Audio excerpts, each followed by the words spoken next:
അവരുടെ അനിയത്തിമാർ രണ്ടുപേരുണ്ടാവുന്നു. ആരുടെ? ചേച്ചിയുടെ. എനിക്കറിയത്തില്ല. ചേച്ചിയുടെ അനിയത്തിമാർ എത്ര പേരുണ്ട്? ഏ ചേച്ചിയുടെ അനിയത്തിമാർ എത്ര പേരുണ്ട്? അമ്മയ്ക്കല്ലേ അറിയത്തുള്ളൂ. എത്ര പേരുണ്ടോ? ആ എനിക്കറിയത്തില്ല. അമ്മയ്ക്കല്ലേ അറിയാവുന്നേ? അമ്മയല്ലേ അനിയത്തി? എനിക്കറിയത്തില്ല. ഇല്ലേ? ആഹാ, അത് കൊള്ളാലോ. ഞാൻ അവരൊക്കെ വളർത്തുന്നവരെ അവിടെ നിന്നില്ലല്ലോ. ആ തീരെ ചെറുപ്പത്തിലേ പോയതല്ലേ. ആര്? ഞാൻ. എവിടെ പോയി? എന്നെ കെട്ടിച്ചു വിട്ടു. എത്ര വയസ്സിലാണ് കെട്ടിച്ചുവിട്ടെ? എത്ര വയസ്സ്? 10. തീരെ ചെറുപ്പത്തിൽ എന്ന് പറഞ്ഞ 5 വയസ്സിലാണോ അമ്മേ? 16 വയസ്സാണ്. ആണോ? 16 വയസ്സ് കെട്ടിച്ചാണോ? 16 വയസ്സ് കെട്ടിച്ചാണോ? ആണോ? അപ്പം ചേർത്തിമാരെയൊക്കെ കെട്ടിച്ചതോ?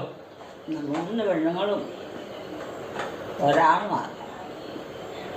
3 പെണ്ണുങ്ങളോ? ആകളെ ഒരാളും